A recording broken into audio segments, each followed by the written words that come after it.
Vamos fazer um momento de oração. Pai, o teu povo está aqui para receber a tua palavra.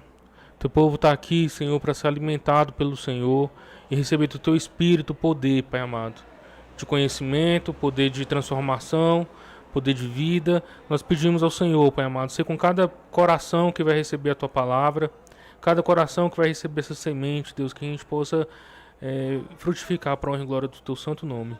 É no nome de Jesus que eu te oro, agradecido. Amém. Bom, gente, a gente tem feito uma série aqui em Romanos.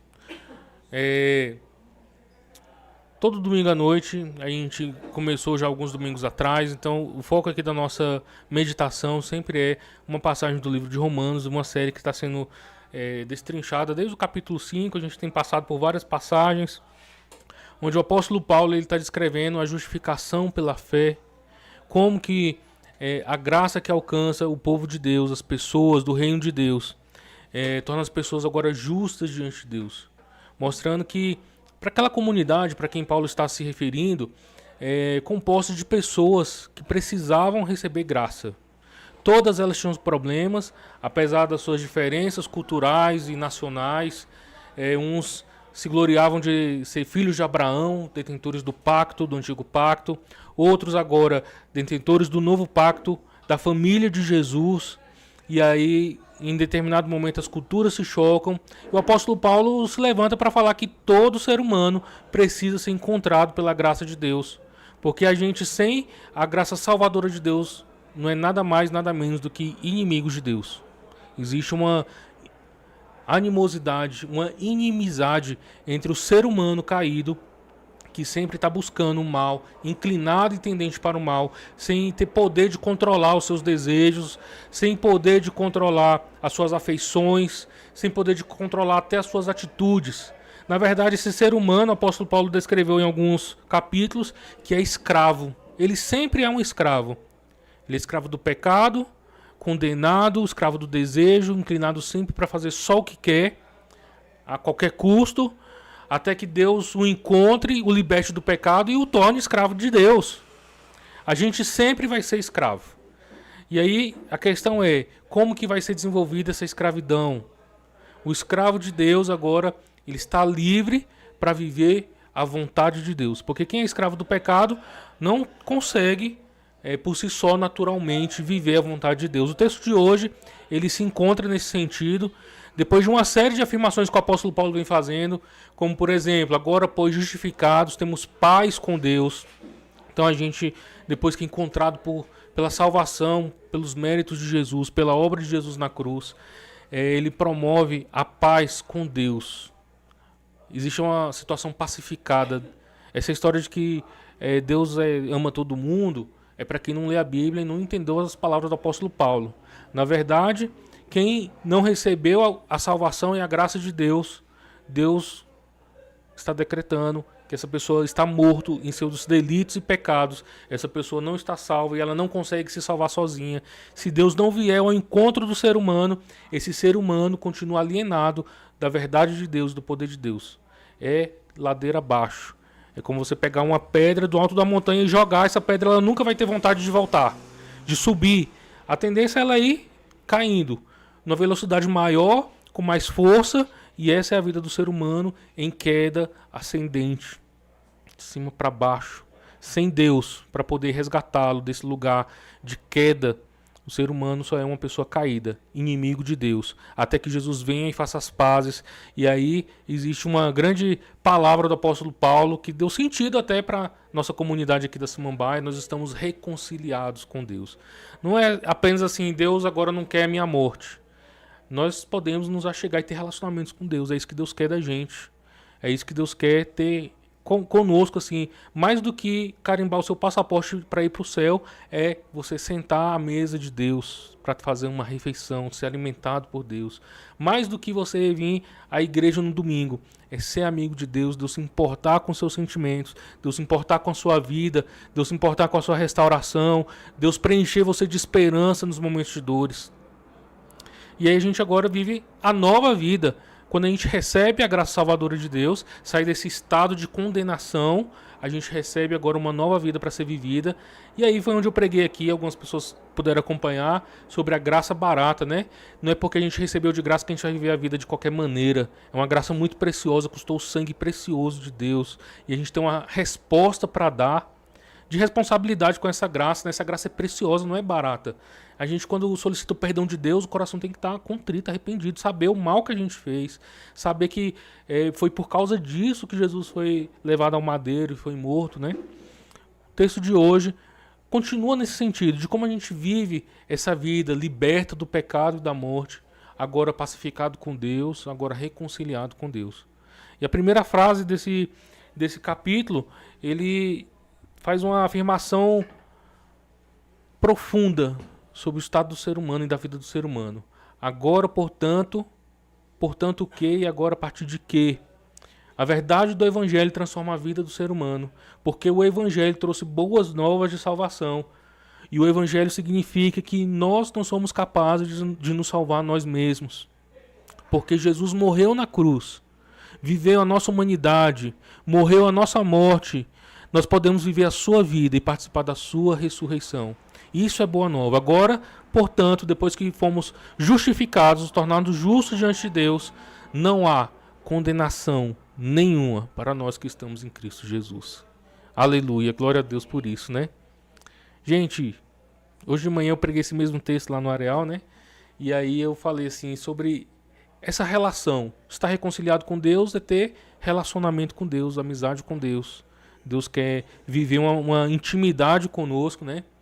E aí, imagina só, Paulo está falando sobre condenação, um termo jurídico, legal, né? Alguém estava devendo alguma coisa, a conta tem que ser paga, foi pago, Jesus pagou a sua conta, a minha conta e a sua conta. Ele levou sobre si a penalidade, né?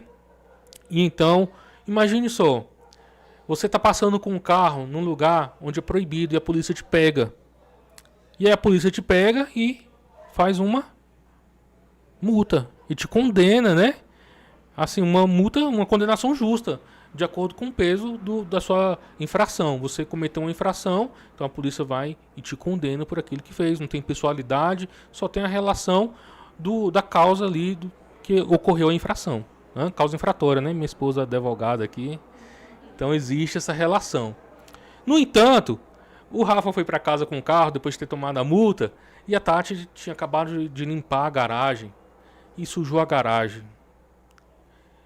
É fato que a minha esposa não vai aplicar uma condenação na minha vida. Eu não vou ser condenado, pagar uma multa, ela vai aplicar uma sanção na minha vida porque eu infringi um código pessoal nosso, de relação íntima.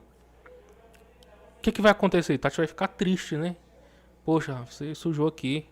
Mas vamos limpar juntos, vamos aqui limpar, vamos resolver essa situação aqui para não causar problemas. Essa é a relação que Deus quer ter com a gente.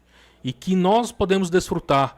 Porque não há condenação. Não é só quando a gente aceitou Jesus, ou foi batizado e recebeu a regeneração batismal, ou quando a gente toma a ceia do Senhor e somos lavados, porque a ceia e o corpo e o sangue para perdão dos pecados, o batismo para o perdão dos pecados. Não é só nesse momento que a gente está livre da condenação. A gente nunca mais vai ser condenado. Deus não olha para a gente procurando maneiras de nos condenar como a polícia lá fora. Talvez se você passar num lugar proibido, tiver um agente público, ele vai ficar procurando alguma coisa para achar uma condenação na sua vida. Mas Deus, que quer ter relacionamento íntimo, agora que estamos em paz com Ele e reconciliados, tornados justos, Ele não vai ficar procurando maneiras de condenar a gente. Não há condenação. Não é que não há no passado. Não há e não haverá condenação. Acabou a condenação. Porque Deus, quando olha para a gente, Ele não olha os nossos erros. Nós já estamos justificados. Ele olha a nossa capacidade de ser restaurado por meio da obra de Jesus Cristo. Ele olha Jesus e o sangue de Jesus marcado na nossa vida, que a conta foi paga. E isso é uma verdade libertadora para a nossa vida. Porque a gente não precisa ficar o tempo todo garantindo a nossa salvação. A gente não precisa ficar o tempo todo batalhando para não vacilar um pouquinho, porque senão eu perdi a salvação. E aí, às vezes, eu fui dormir pensando mal de alguém, falando mal de alguma pessoa. E já pensou, as pessoas pensam dessa maneira, né? Se Jesus voltar e eu estiver nessa situação, não deu nem tempo de pedir perdão. E aí eu perdi a minha salvação. Até parece que nesse momento que a gente faz aqui a confissão comunitária, a gente consegue zerar os nossos pecados, né? A gente ainda concede um tempo para as pessoas façam a sua confissão individual e tal.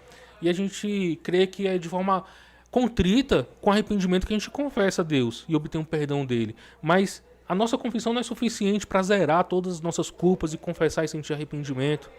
Mas o sangue de Jesus e a obra dele é suficiente para zerar a conta e garantir que a gente nunca mais vai receber uma multa de infração, de condenação. Está sobre a graça de Deus, salvadora de Deus. É mais do que simplesmente a gente estar livre de uma situação passada. Agora é uma situação do presente para o futuro, garantido até a nossa eternidade. Deus nunca mais vai olhar para a gente com olhos de condenação, se de fato nós estamos aliançados com Ele. E como que isso é garantido? Porque no domingo passado, o Mateus pregou aqui e falou sobre essa condição humana de luta entre o pecado e tudo que a gente entende, que a lei revela pra gente que é errado, como que a gente vive essa dualidade da vida. Eu sei a coisa certa que é para ser feita, mas eu não consigo fazer. Eu sou um homem miserável num corpo mortal, porque o que opera em mim é a lei do pecado e da morte. Por mais que eu fale assim, eu não vou errar, em algum momento eu vou cometer um deslize e vou errar feio, e outras pessoas serão afetadas pelos meus erros. Mas Jesus garante, de alguma maneira, que a gente não vai receber mais condenação. Que os nossos pecados são perdoados e perdoados de uma vez por todas. Esse texto de hoje mostra pra gente a ação do Espírito Santo na nossa vida, que é por meio do Espírito Santo que Deus concede aos seus eleitos, aqueles que recebem a nova salvação, aos justificados e reconciliados, que é possível permanecer fazendo a vontade de Deus. Antes de Jesus fazer a sua obra redentora, a humanidade, ou a nação de Israel, que foi eleita com Abraão, eles tinham códigos morais para ser realizados. A lei de Deus estava lá para revelar o que estava errado, e as pessoas poderiam, por meio da obediência, se chegarem mais próximos de Deus, ter Deus mais próximos dela, satisfazer a vontade de Deus no sentido de que Deus ia estar feliz com o povo. Mas nunca a nação de Israel conseguiu cumprir a lei cabalmente e fielmente. A gente vê a história bíblica testemunhando que enquanto a aliança dependeu da ação humana, de obediência e de fidelidade, o ser humano sempre deslizou, sempre escorregou. Aliás, o ser humano pegou a lei de Deus e cravou Deus na própria cruz, com a lei que ele revelou pra gente. O ser humano é um ser caído, tendente para o mal, que busca o mal. Mas Deus, quando resgata a gente desse lugar de maldade, de queda, ele transforma a gente de dentro para fora. Não que a gente nunca mais vai errar, né? Mas a nossa relação com o erro agora se torna diferente. Eu estava lendo um comentário do N.T. Wright e ele começa ilustrando essa história falando assim: imagine que você mudou para uma casa nova e aí você pegou no sótão alguns objetos lá e estava precisando de uma lâmpada. E você achou lá uma coisa de vidro, assim, um bulbo com filamento dentro. Ah, isso aqui deve ser uma lâmpada. E aí de repente você vai e toca aquela lâmpada na tomada e ela explode. Por quê? Porque aquela lâmpada era de tecnologias passadas, era uma lâmpada para ser acesa com gás e não com energia. Quando Deus nos transforma e nos transporta para o seu reino de luz, a nossa vida agora é condicionada a viver uma nova vida, novas maneiras de ser, de olhar o mundo de forma diferente, e tudo isso só é possível por meio do Espírito Santo de Deus. Como o Espírito está atuando nas pessoas hoje, garantindo que elas vão poder ver a verdade, ver o mundo verdadeiramente, ver as coisas que Deus tem feito e como Deus quer a nossa fidelidade, a nossa lealdade. O Espírito Santo age na nossa vida para garantir tudo isso, para garantir que a gente vai ter lugar no céu. Não que a gente vai errar, vai deixar de errar, né? Quem aceita Jesus continua errando, continua pecador. Não existe nenhum ser humano que morreu sem pecados. Não existe nenhum ser humano que foi para os céus ou partiu desse mundo com a conta zerada. Imagine isso. No dia que você descer a sepultura, existem pendências que você deixou para trás, erros que ficaram e marcaram a sua história. Mas quem vai te receber na eternidade riscou essa cédula, riscou essa conta, olha para Jesus e fala: esse está marcado e é justificado. Ele viveu a vida dele por meio do Espírito Santo. O Espírito Santo agora atua na nossa vida para que a gente viva essa vida agora podendo agradar a Deus, cumprindo a exigência da lei, que era agradar a Deus. Antigamente, na antiga aliança, as pessoas eram levadas a cumprir a exigência da lei, sem o Espírito Santo, elas sempre deslizavam, e a lei nunca pôde garantir o que a obra de Jesus garante, que é a vida eterna. Jesus nos condiciona por meio do seu Espírito, o mesmo Espírito de Deus que ressuscitou Jesus, a entrar na nossa vida. E agora a gente pode viver uma nova vida de gente ressurreto de verdade. Não mortos que estão inclinados para a sua podridão, mas pessoas que foram resgatados do lamaçal para viver uma vida nova e olhar para tudo que esse mundo oferece de podridão e não se identificar mais com aquilo. Isso é coisa do Espírito Santo. Como o Espírito Santo atua no nosso coração, convencendo a gente do pecado, da justiça, do juízo. O Espírito Santo nos assegura. O apóstolo Paulo lá em Efésios, capítulo 2, fala que o Espírito Santo é o penhor da nossa salvação, a garantia que a gente está lá na eternidade com Jesus Cristo. Nós podemos olhar para tudo isso e dar graças, que não depende de nós. Mas é agora que nós somos libertos para poder fazer tudo isso. Fazer a vontade de Deus, essa libertação para servir a Deus do jeito que Ele quer e agradar a Ele com a sua vontade. Só é possível quando a gente recebe essa nova vida. Porque a gente pode tentar fazer tudo que é certo, tudo que é bom. A gente pode observar pessoas que têm uma vida moralmente estável, alinhada. Nos atos dela, talvez você não vai encontrar condenação nenhuma. Mas Deus que sonda os corações, que vai lá no íntimo, pode ver toda a podridão. Que a pessoa pode não matar, mas no coração ela odeia. Ela pode não adulterar, mas no coração dela é um coração adúltero. Ela pode não... pode até dar os bens aos pobres, mas ela não faz aquilo por amor, faz aquilo por ganância, por autopromoção. E o nosso coração sempre é enganoso, tentando levar a gente para esse lugar da queda, da idolatria. Mas quem recebeu essa nova vida, recebe o Espírito de Deus para poder viver essa vida no Espírito. O texto traz esse contraste, a vida na carne e a vida no Espírito. E quem recebe a nova vida, agora é guiado pelo Espírito para viver a vida no Espírito. E o que seria viver essa vida no Espírito? Será que é viver uma vida espiritual desconectada dessa realidade do mundo?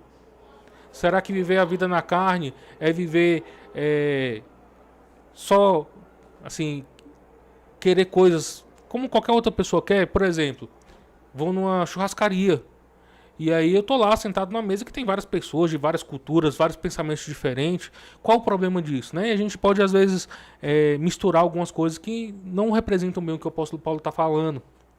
Mas a gente tem que se ater a essa questão. O que é viver no Espírito?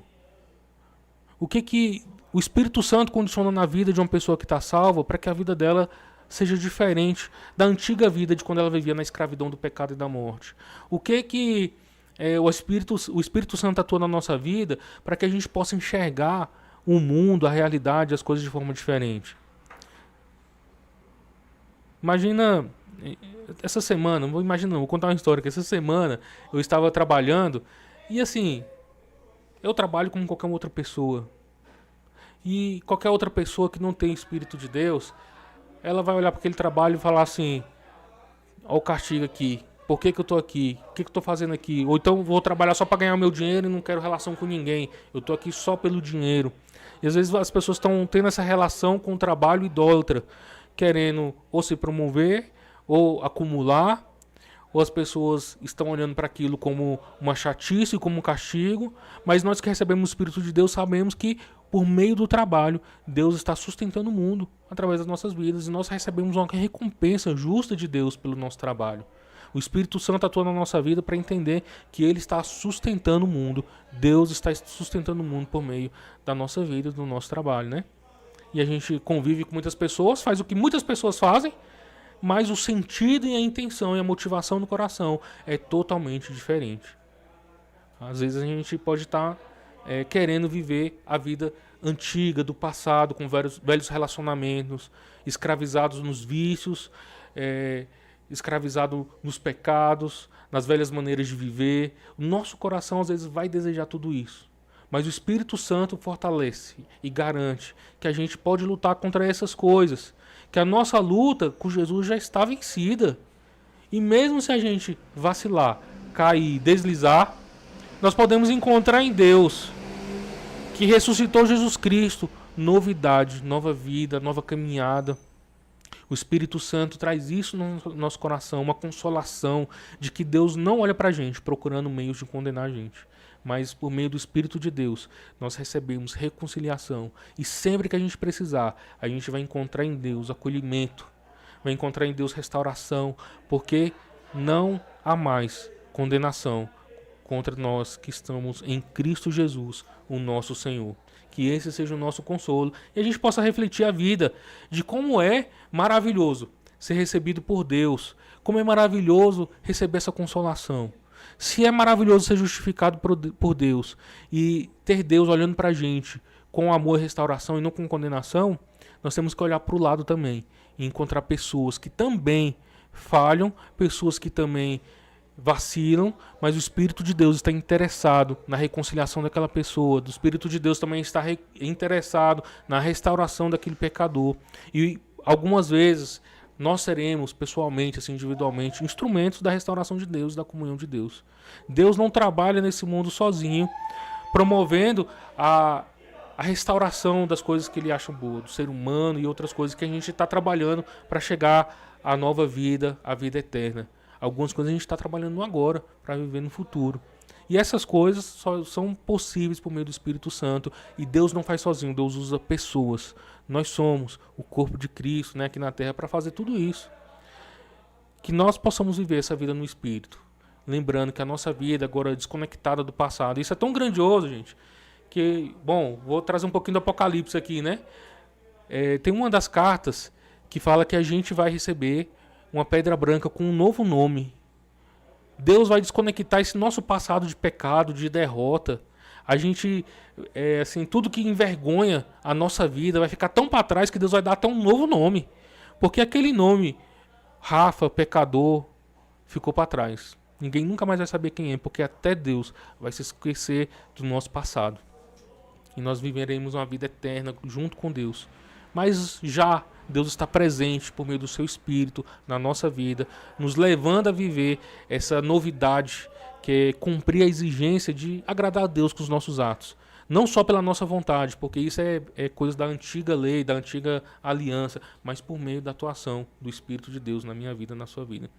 Quando o mal bater a sua porta, quando o seu coração inclinar para o mal, ou se mesmo você vacilar e tropeçar, lembra disso, não há condenação. Você foi liberto para fazer o que Deus quer, não o que o diabo quer. Ele vai estar o tempo todo, o diabo, o pecado, o mal. E em alguns contornos aqui dessa carta aos Romanos, o pecado ganha status de uma personalidade. É uma pessoa que está tentando dominar a nossa vida. Alguém que está querendo pegar os nossos corpos, os nossos membros e utilizar para o mal. Então, mesmo quando tudo isso acontecer, lembre dessas verdades que a gente está pregando aqui todos os domingos. Nós recebemos a justiça de Deus. Somos pacificados com Deus, reconciliados com Deus, livres do pecado e da morte, sem condenação, para viver a vida no Espírito. E essa é a nova vida, onde a gente pode ver o mundo como ele é de verdade, com os óculos do Espírito Santo, enxergar bem as coisas que são más e se afastar, olhar para o bem que a gente pode fazer e se aproximar e realizar e agradar a Deus com as nossas atitudes. Vamos orar? Pai querido, quero louvar o Senhor pela a nossa noite, por esse momento que a igreja está aqui, Pai amado, para celebrar o Senhor, celebrar as tuas bênçãos. Ser conosco, Pai amado. Que a tua verdade, Pai amado, de trazer nova vida para nós, ó Deus. Para que nós possamos viver a inteireza do teu reino no agora. Deus, ser capacitados e empoderados pelo teu Espírito, Senhor, seja uma marca da vida da tua igreja, a Igreja Anglicana de Brasília, cada ovelha do teu rebanho, Senhor. Essa luta, Pai amado, contra o mal, contra o pecado, que quer arrebatar os nossos corações, os nossos corpos, que quer dominar as nossas atitudes, os nossos pensamentos, ó Pai amado, é uma luta que a gente não pode vencer. Mas por meio do teu Espírito, Senhor, Nós sabemos, ó Pai amado, que não há condenação. Viver essa vida para te agradar, Senhor, é mérito teu, Pai amado, concedido gratuitamente àqueles que te servem, àqueles que te amam. Por isso, Senhor, preserva a nossa vida, Pai amado. Preserva, Senhor, o nosso ser, Pai amado, os nossos pensamentos, a nossa atitude, o nosso coração, para que a nossa vida possa refletir a tua glória aqui na terra, Pai. Em nome de Jesus, Senhor, você com cada pessoa aqui. Em nome de Jesus, amém.